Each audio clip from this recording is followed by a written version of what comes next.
So make yourself comfortable in your chair. And just as a starting point to sort of focus ourselves a little bit, quite in line with the camera, I think I'll do. Rub your hands together and fingers, palms of your hand get a bit warm, and with the pads of your fingers gently tapping over your face.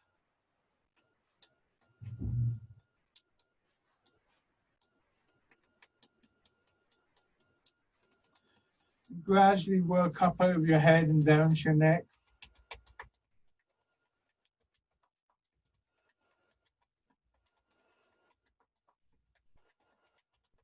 And then down to one shoulder,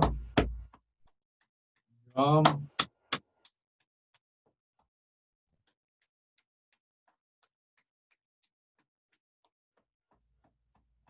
the side, shoulder first, and then your arm. Doesn't really matter what order you do these movements in. I always have a set routine, but that's just how I learned it. Upper part of your chest. Way of just clearing your chest a little bit. Then lighter on your belly. Glasses out the way and on your legs.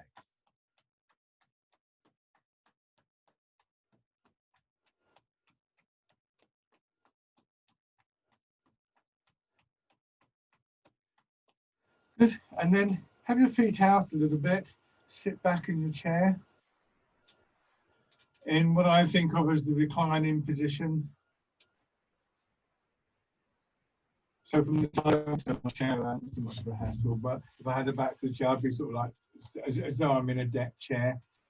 And just using that position to remind yourself of the feeling of your weight sinking down, dropping back in this case, really, but a sort of releasing quality in your body, letting go of the term that's sometimes used.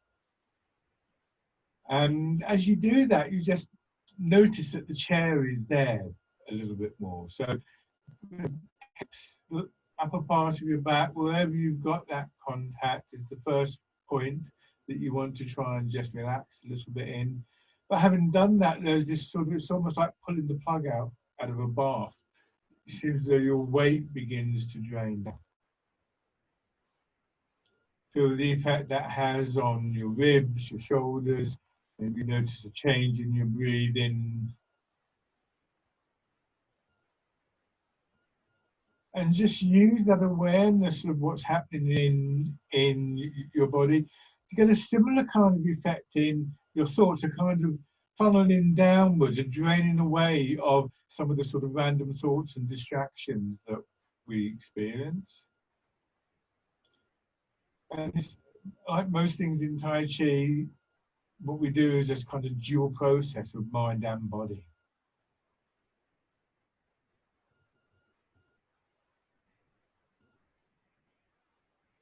So now come to a more upright position.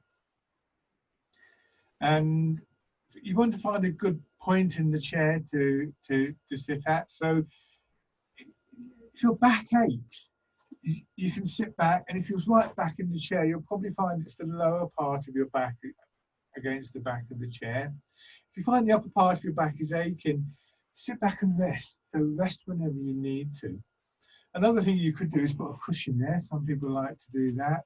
Again, I'll turn sideways. So here, I'm sideways on. You can see I'm angled very slightly forwards.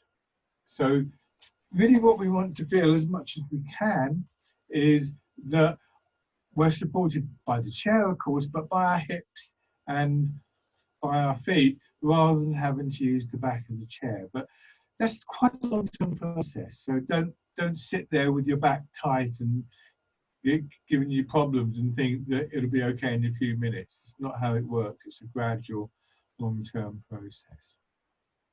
And ideally, you'll have about a third of your weight in your feet. And once again, that can be quite difficult to feel. Partly depends on the height of your chair. One thing we can do is, I'll just show you, you get something like on your knees, the firm cushion, or this is what they call a yoga block. Put that down there, and having your feet a little bit higher up can help. A thick book or something like that. It's the kind of thing that could go behind you as well. So there's various things you can do to get to a point where it's almost like a pyramid. You've got a square base, your feet and your hips are at the corners of that base, and then you've got the top of your head. To be fair, it would be a slightly lopsided pyramid in this instance, but there you go. It's the same idea. And just as when we're sitting back in the chair, we want that feeling of draining away through our back, through our hips, through our legs, and become a little bit more aware of the chair again, but also a little bit more aware that when you start to soften, say, your shoulders, your back, you're not so tense. You're still upright. So there is a support, there is a strength within your body that starts to reveal itself as we get into this posture. And that's a useful thing to have in the back of your mind. So in this position, just begin to slowly turn your head and get a feeling that, again, one of the things that this posture gives us is a feeling of space within our bodies, less restriction on movement. And when you start to move, you should think of the movement filling up that space, like water would fill up a space, but not straining against it. So don't get to hear a bit of a pull and then think, well, I'll go a bit further. This is not the idea. Gradually, the space will sort of enlarge as the boundaries dissolve away. But again, it's quite a sort of long-term process. So we learn patience in Tai Chi. Nice, smooth movement as a result. Just see which parts of your body are actively engaged in moving the head like this.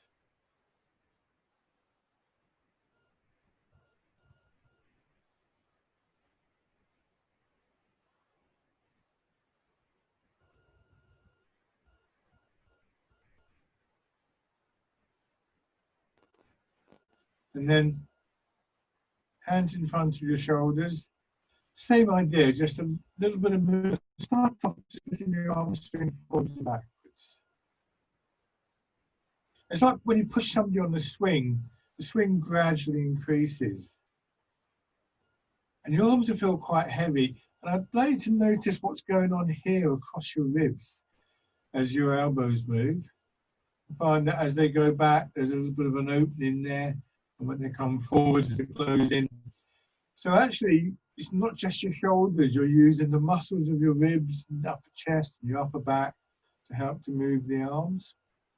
And eventually, see if you can just get your elbows to swing over in a small circle. Smooth movement in your shoulder joint. And there's always movement in the shoulders. That should be where the focus of your attention is being drawn to.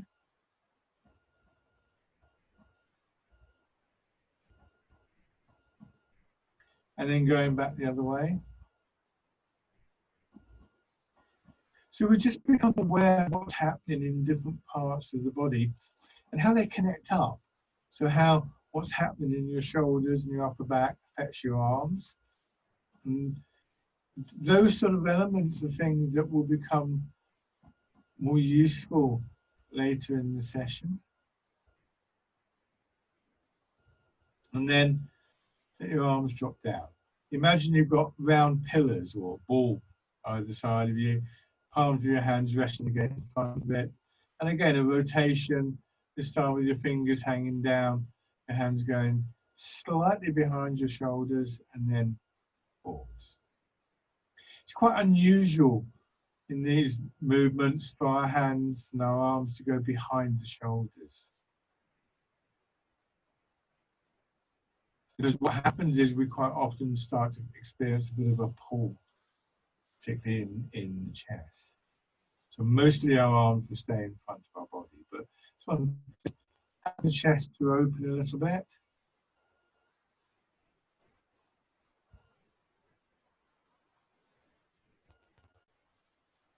And then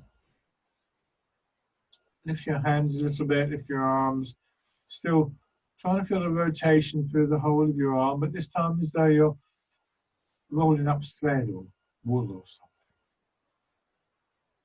You're keeping a nice, steady, almost a sense of kind of pull through your movement.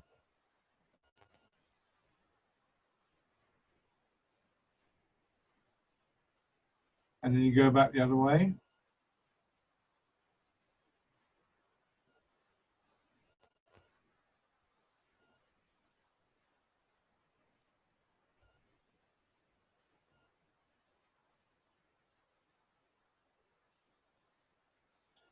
And let your hands rest.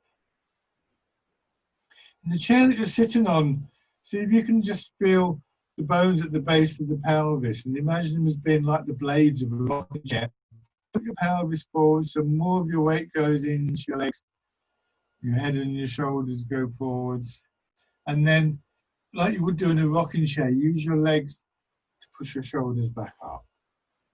And forwards again. So in theory, there should be no straining in your back or your neck, shoulders to bring yourself upright. It's mostly our legs.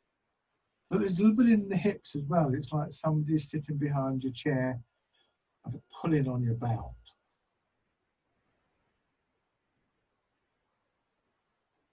And be aware of the limits to the movement. If I keep going forwards, and eventually I'm going to really stiffen up. And so we want to just move between these points where the movement itself is quite smooth and fluid.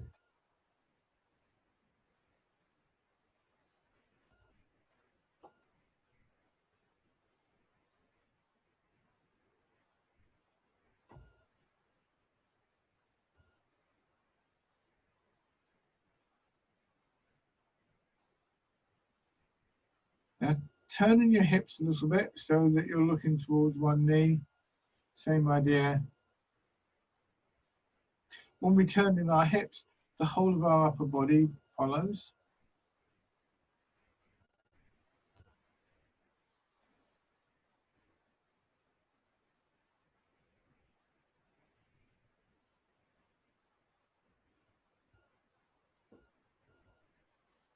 After this one, turn in the opposite direction.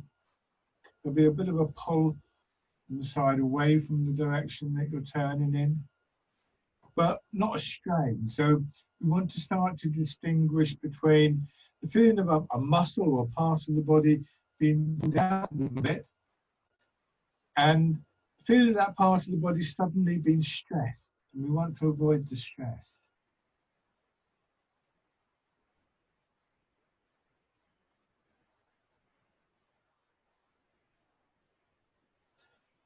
And then circling again in the center of your body, this time using the movement to draw your head around in a small circle.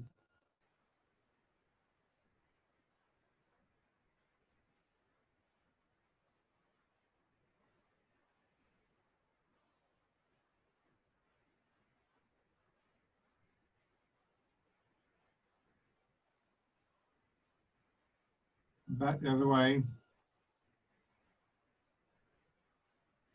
So it's often in these preparatory movements that we're able to really establish key ideas and principles that we can build up into the more elaborate movements.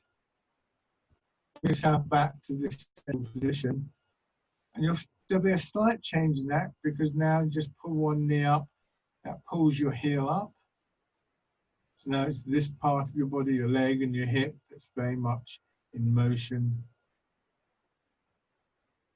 And then raise your toes, step out, put your heel down, lower your toes, and just gently push your foot into the ground and back.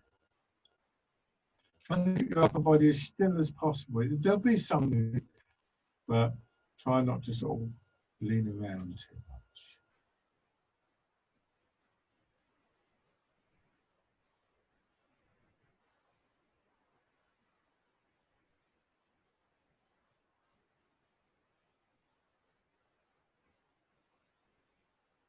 And then on the other side. So you want to take a step, not too long, because you want to really feel that contact with the ground. And remember, these are all things that, in a slightly different way, we will want to feel and understand in movements.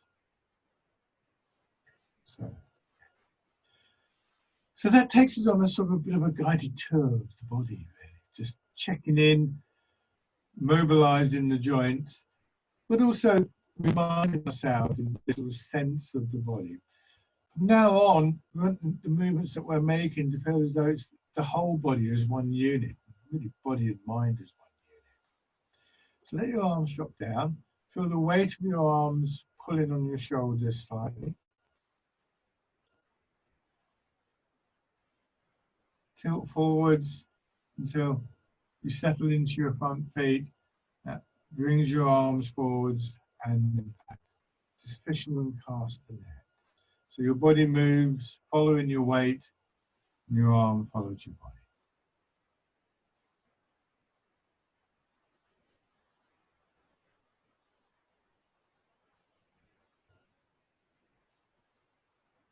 So if you're throwing a sheet out over a bed or rolling a carpet out over the floor, I always start with this one because it's a nice, straightforward, fluid movement that actually has a great deal of what's important going on in the one exercise.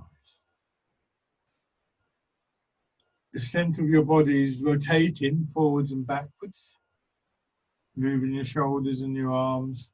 The weight is moving. Your arms are following the movement. And there's just a little bit of what we would call in Tai Chi intent there.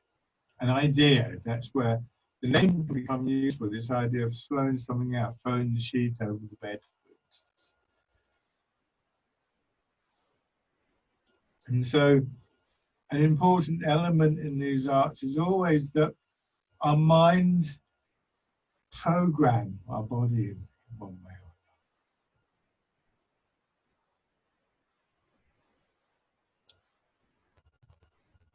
And once again, we can use an image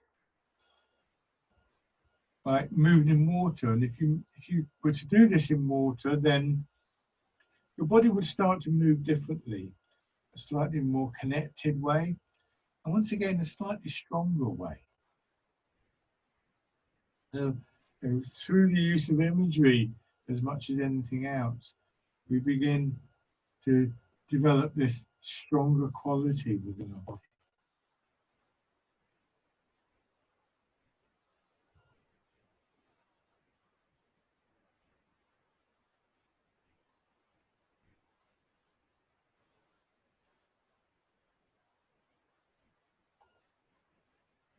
So fisherman cast a net.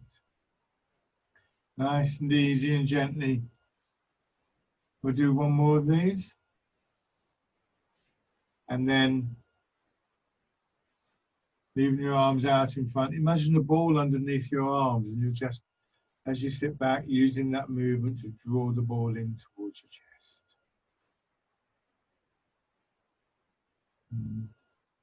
Again, making a circular movement. Try not to let your hands come above shoulder height when you do this.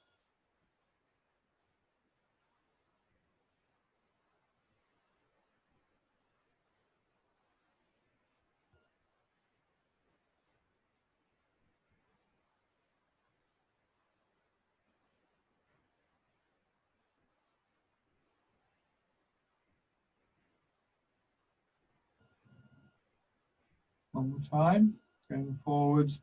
And this time as you come back, turn your hands palm in and gently draw your elbows up and press forwards. I think back to some of the simple exercises we did at the beginning when we were doing that joint rotation on the shoulders. We found that there was a link, a connection between what happens in our shoulders and ribs, upper part of our back. And this exercise has those same qualities. So It's a bit chicken and egg, which happens first in the arms or the chest, but really it's one unit. And as you sit back and your arms draw apart, we feel that openness in the front of the body. And if you're interested in working with your breathing as a tool, see how it feels to take a deep breath in as you do that.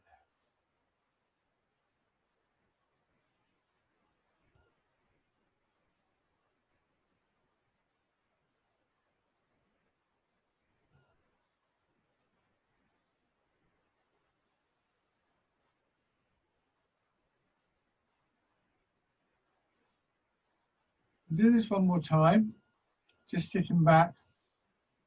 Let your elbows drop down until they're almost in front of your hips, and then press forwards, pushing the wave, pushing the boat. Again, a slightly stronger image that gradually encourages your body to move with a greater sense of connection and greater strength.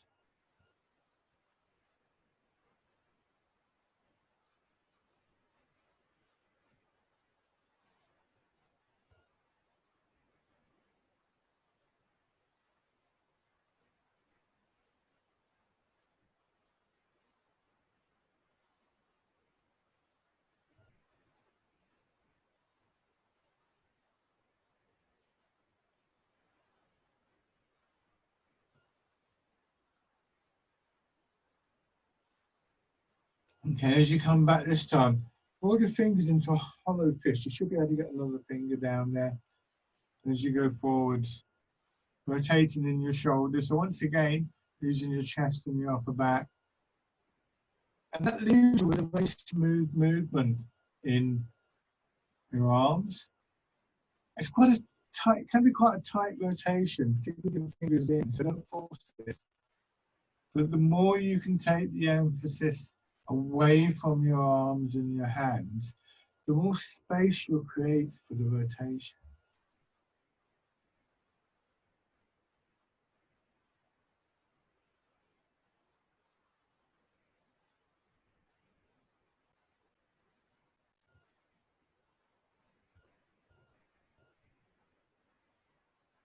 One more time, push forwards.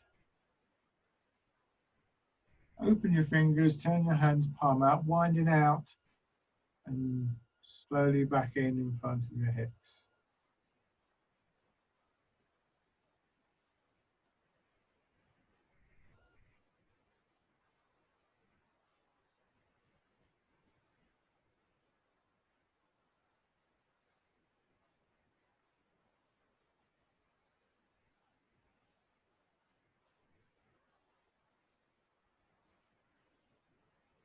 Easy and gently. Let's do one more of these. So again, another nice rotation in your shoulder joint. Bring your hands back in so your fingers point at each other, just holding your arms a little above your hip. Push down to your hips and your feet as though you're going to stand up. But just let that movement push your arms up. Turn your hands over and then push your ball down.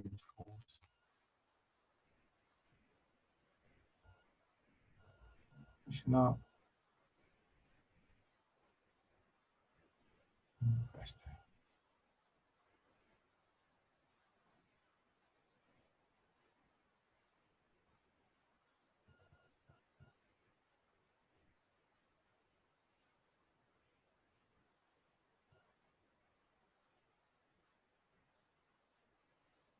As you push up, feel how your shoulders press down into the chair, your feet press down into the floor as a kind of balancing movement.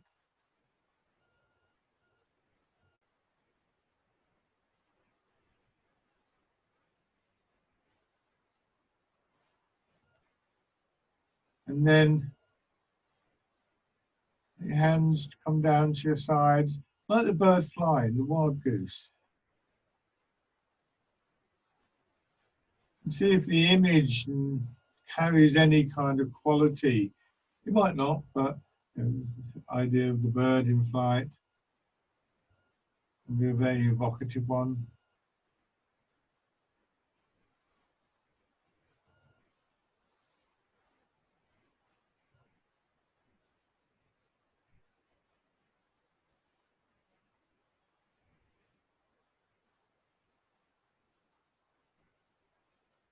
Nice and easy and gently.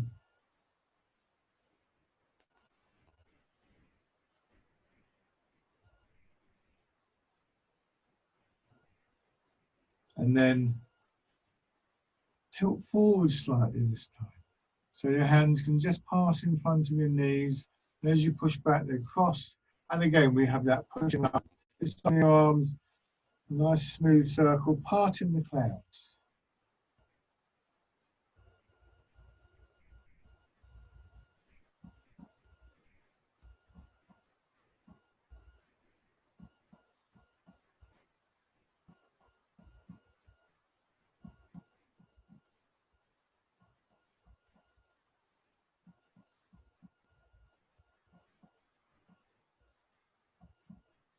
Again, nice and gently.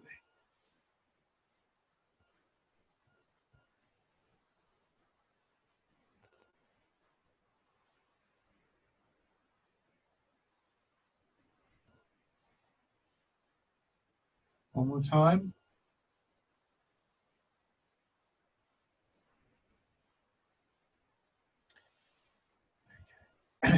Just let your hands drop down by your sides for a moment, and then once again, feel the full weight of your arms. Now, one of the things about these movements in the chair is it's very easy just to end up doing them with your arms. That's something we want to very much avoid. I think that makes in many ways the seated exercises a lot more advanced because in some ways they're kind of more subtle. So what we want to do is to get a feeling that we're pushing the arms up or moving the arms from the legs. It's hard enough standing, but it's quite hard when you're seated. And what you want to do is to get this feeling, and I just exaggerate, I'm going to push my feet down, push my hips down, and what happens is I stand up, if you see what I mean. That's how we would stand up. Now, what we want to do is to take that movement, take that energy that comes from that gentle push down, and kind of direct it in our minds up through our body. So we're alternating from side to side. Push this foot down gently, push this hip down, and see if you can get a feeling of a movement pushing your arm up. And at the top of the movement, you rotate and pull down, and then switch sides.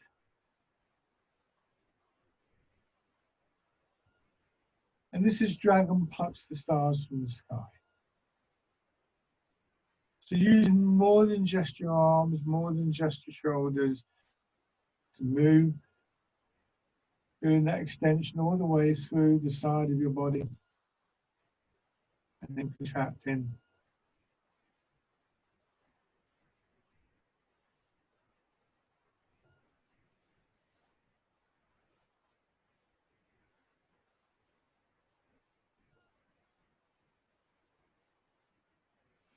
When you push up, stop just before your arm gets to its full length. You see there's quite a bend in my elbow there. So we're not trying to stretch, remember. No, I've nothing against stretching, it's a good thing to do, but the emphasis here should be on movement.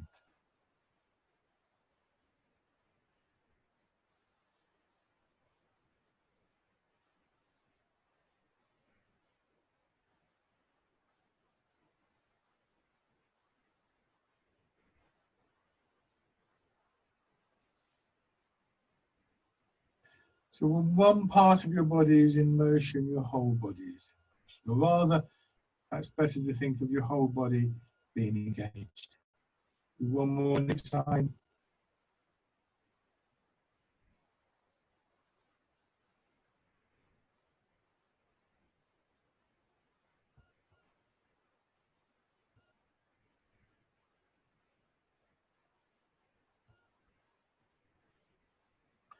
Now bring your hands around in front of you and push up.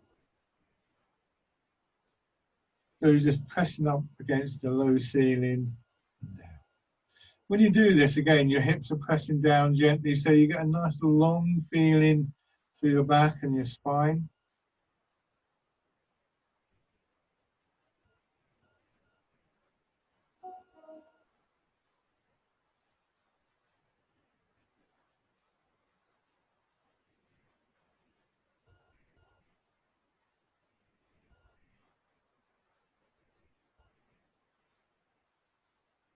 One more time.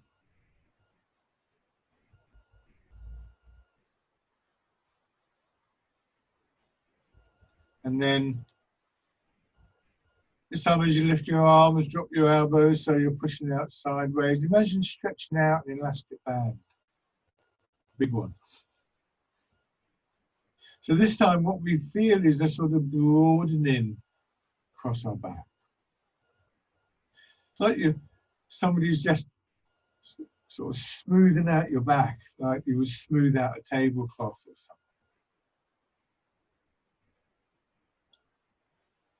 something. And alternate between those two movements.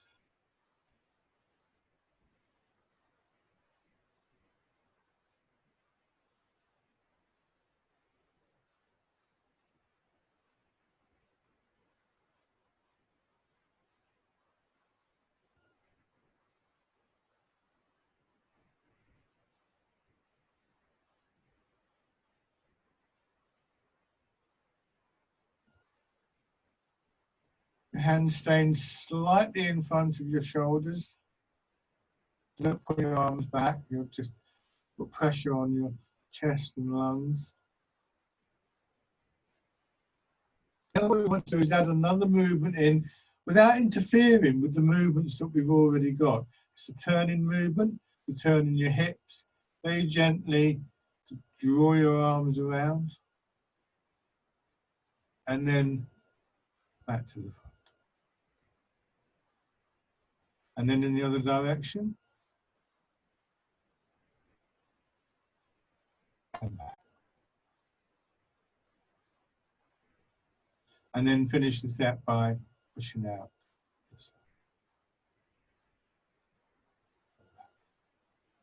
And again, so we've got 4 movements. First one is pushing up. Always return into the same point. And then you push out and turn. So keep a nice steady pace, nice steady rhythm coming back. And on the other side. And back. And then facing forwards and push. And back. Again, so 1.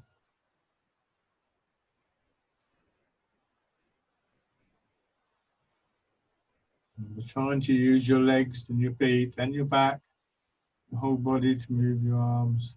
2. Very careful with the turn.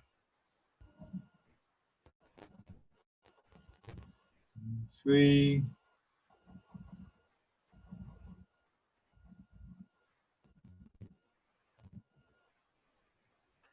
And 4.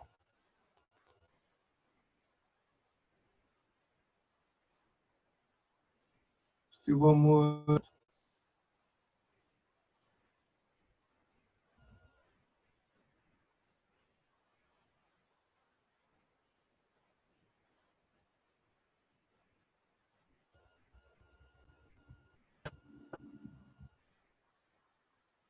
And try not to speed up.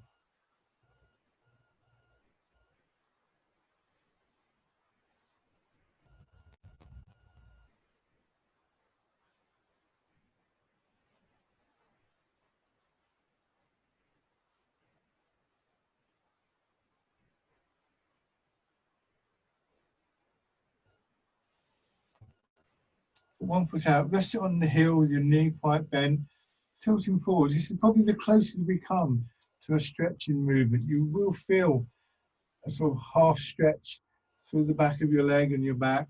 Roll your hips back, let your arms follow and swing over. Just scooping the seat, look at the side. And forwards. And ease back.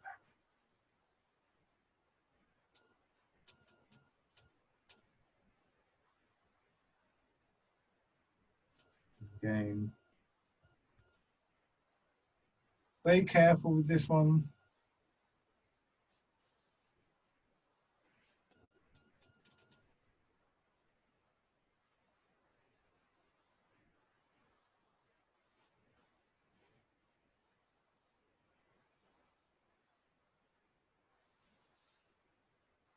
And then moving forwards, and instead of angling downwards, angle upwards and pull your arms over. A hollow fist once again with your hands. This is grasping the tiger's ears. You go forwards.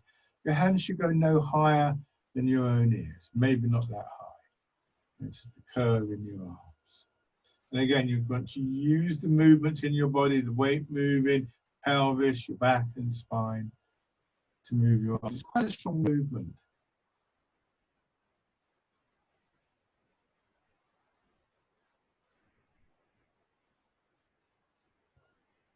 One more time.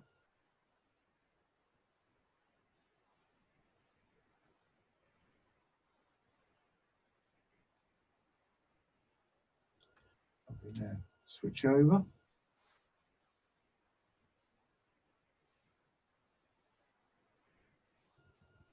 First of all, scoop it in, guy.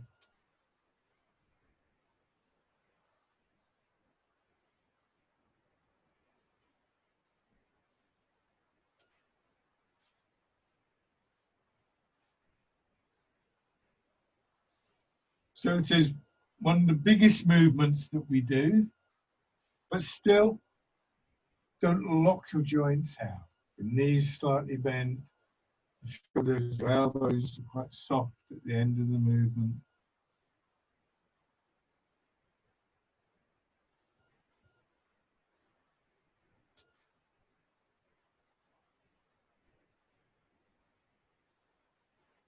Right.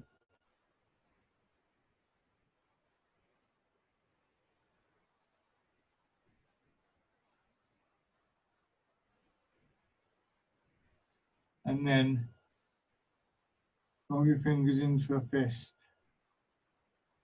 grasping the tiger's ears. As the name suggests, quite a strong movement, but quite a bold movement. And it's got this lovely sort of opening through your back. And again, you know, if you're not getting that, what I would suggest is either make it a much smaller movement, have your hands lower down, tend the tigers down there, and then gradually build it up again, or just do this with one hand. Over occasionally, so you get used to the movement and how the movement builds through your body.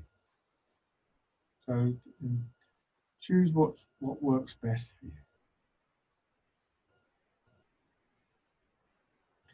One more time. And then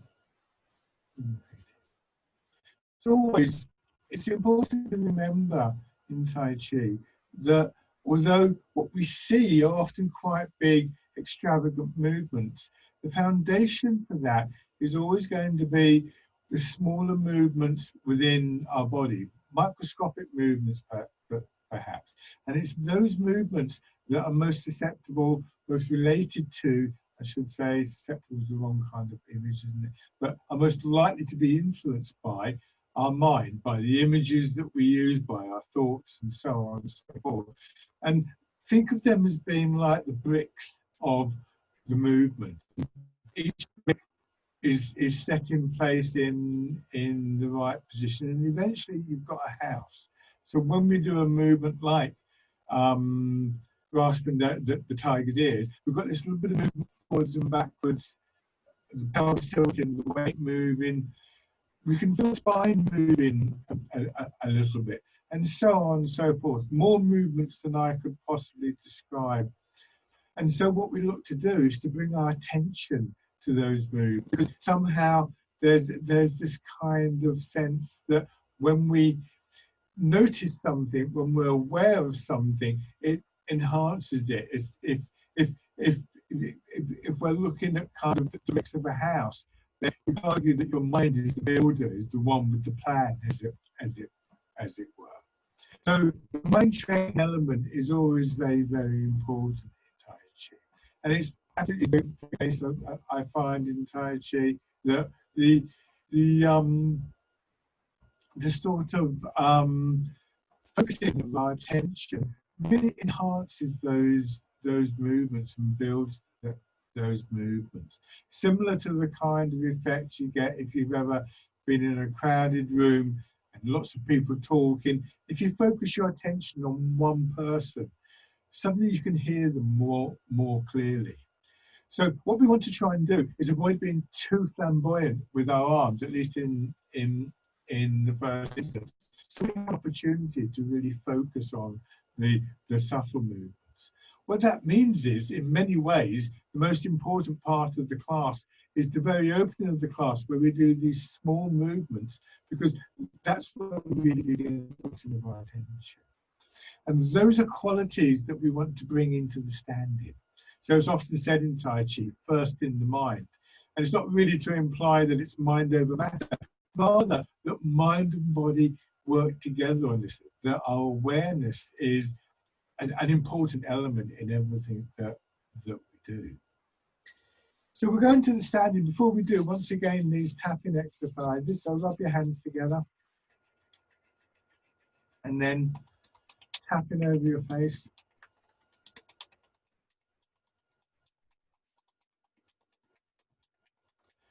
Over your head and neck.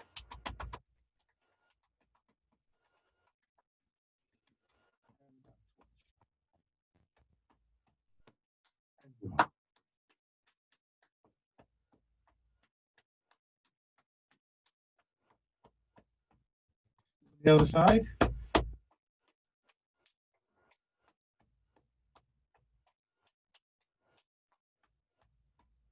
And the upper part of your chest.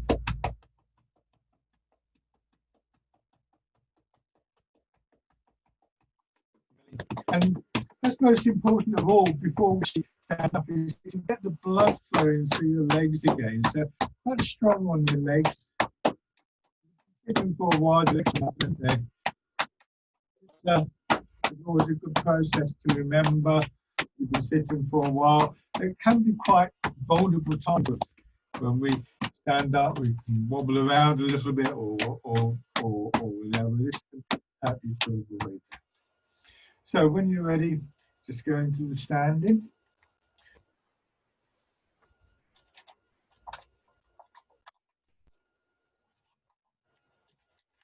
So it can be very useful to chair for a little bit of support. There's always a bit of trial and error when we do these movements, especially when we're playing around with things and stuff. So that can help you to get a bit of extra support.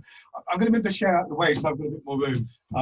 But another thing that's quite useful is to have a wall there. You can also use that because we're playing around with some ideas of balance and stability, alignment of your body. But in the first instance, just give yourself a few moments to remember that funneling downwards, that draining away, because that's one of the things that we're looking to find again in the standing position. And what we want to do, just watch from the side, self lined up, and just rocking your weight forwards and backwards. If you go too far, that's what will happen. But don't go too far. This is where, play around with this. Where can you get to without feeling that you're kind of about to fall? Because that's when you'll start to stiffen up. And really what we're looking for here, as always, is that midpoint, what we might think of as a balance point. You know, in theory, I could get this pen and I could put it on my fingertip and I could balance it there. In practice, it's very difficult, but in theory, there's a point where I could just let go of it and it would stay there. And that's one of the key things that we're actually looking to be able to do. It's very hard to let your center of gravity drop if you're going to be, how can I put it, if you're sort of slightly leaning, then you're already halfway to falling. So do that until you get that sense of what we would call equilibrium in Tai Chi. Equilibrium because any sense of being pulled forwards is equal to any sense of being pulled backwards. So actually, gravity is pulling you straight down into your feet. And then we can start to let our weight drop, to let our center of gravity drop, and that helps to make us even more stable and leaves the upper body quite open. It's very strong on your legs. So again, I'll come a bit closer so you can see. But see, well, what I want to do is this. Can you see how my hips drop back? And it's very important that we do it that way, not this. Because if your knees go forwards, you'll come out of position. And there's always a risk that you'll strain your knees. So let your hips drop back a little bit, just as far as you're comfortable, and push up. It's like being in water. Feeling yourself sink down in the water, and then the buoyancy of the water pushes you up. And you bring your hands around, and we did this in the chair earlier, and so this is the same exercise. We feel very much how our feet push down into the ground. See if you can also feel a little bit of your hips being pulled down even as you go up. And as you go down, there's a little bit of springiness in your legs that keeps you upright. So we've got that stronger feeling in the body. And a bit of a balance, again, a sense of equilibrium between, on the one hand, the downward movement, the pull of gravity. On the other hand, that springiness in our body pushing us up. And the movements really develop between those two.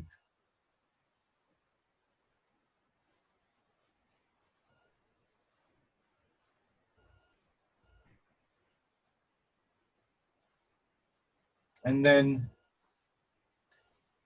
your hands come down and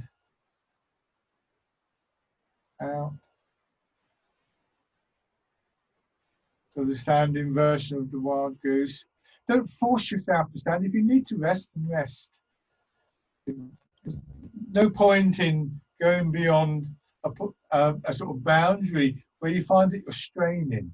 Tai Chi is based on this very smooth, relaxed style of movement. And so when your legs get tired or when your arms get tired, you need to rest. And it's not a competition.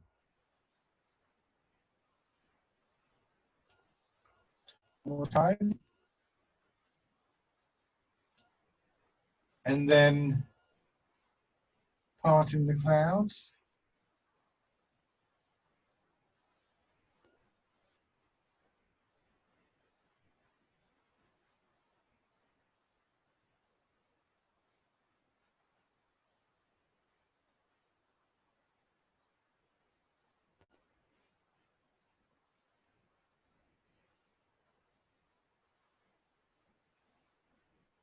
So we're applying ideas and principles that we've become familiar with in the chair.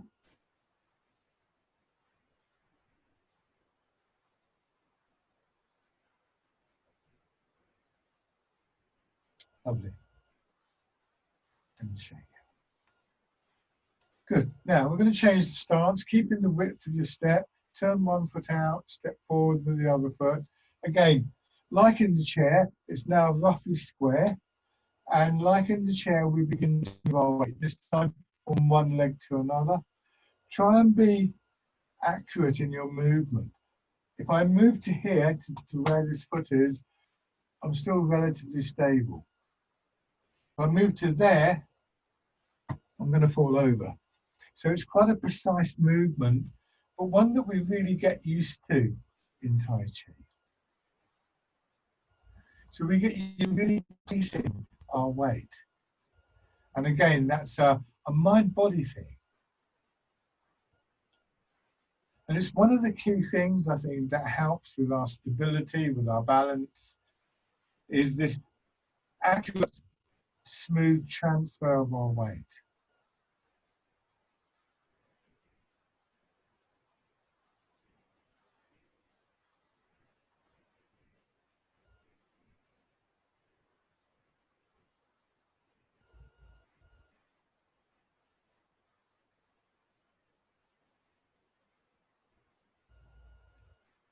Of course, it's very strong in the legs.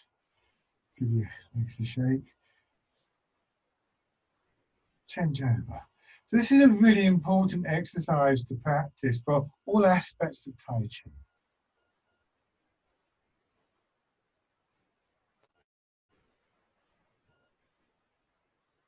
Whether you're interested in the Tai Chi forms or whatever, whether you're looking just to be able to move a little bit more smoothly, a bit more stability, this really helps.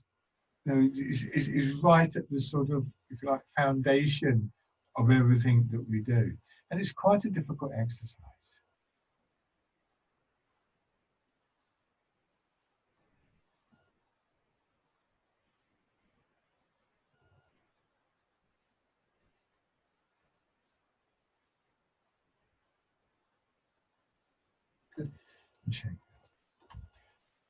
So, as I sometimes say to people, and it's the absolute truth, I started Tai Chi in 1983. This is the third exercise I ever did, and I'm still working on it. So it's an ongoing process. You should be practicing this kind of thing every day, really. Now let your hands drop down to your sides. Move forwards and going into the standing version of fisherman castanet. Be very careful not to overdo your arms. Remember those little movements in your ribs and your chest that helped your arms to move before. And use those rather than straining your shoulders. If I use my shoulders, that happens and I get pulled forwards. If I just let my arms follow and I'm aware of all these small changes, those building bricks, then I get a much better quality of movement building.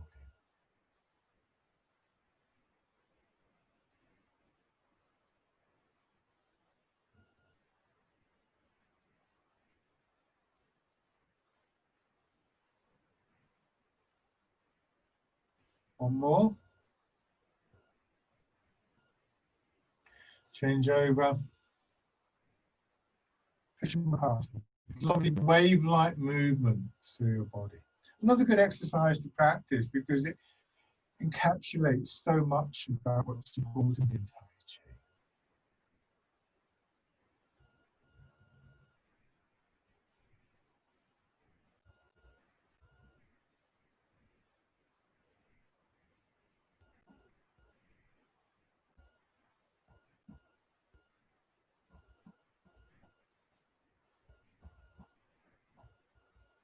One more time.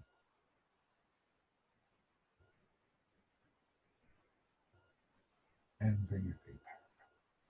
Shake it. Okay, we go back to the chairs.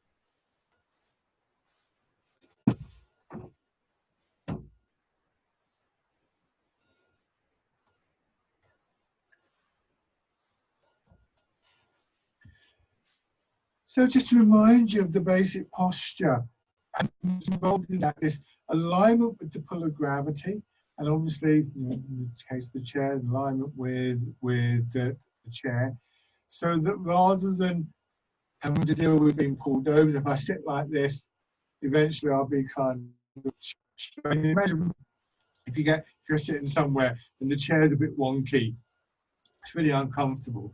So look for that alignment up through your body.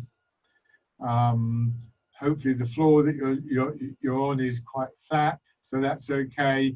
And then you come up and you think of, say, the knees to the hips is like quite a flat base, and maybe your shoulders building up through your body, and just recognizing what it feels like when you get that alignment, when you get that equilibrium. We rarely stay in it, of course. So now just let your hands drop down and push up. Feel like you're doing the wild goose. Wrap your arms around, draw in, let your hips sink, and then your shoulders and your arms close. So embrace tiger, return to the mountain. And notice in that first stage, as your arms push out, that's where you're likely to stiffen up, to maybe strain a bit. It's quite natural, quite normal. obviously avoid if we can, but more importantly, we want to make sure that we don't overdo that and that we always come back, hence the return to the mountain. Just easy and gentle.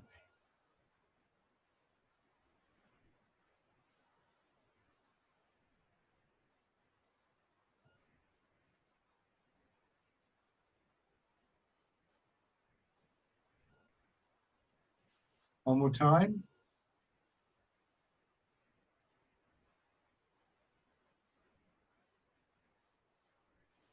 And let your hands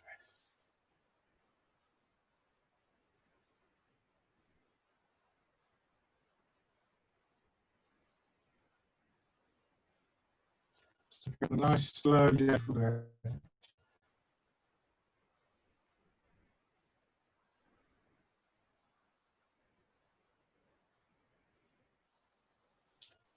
Lovely.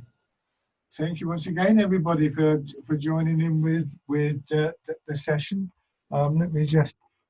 Does anybody have any questions?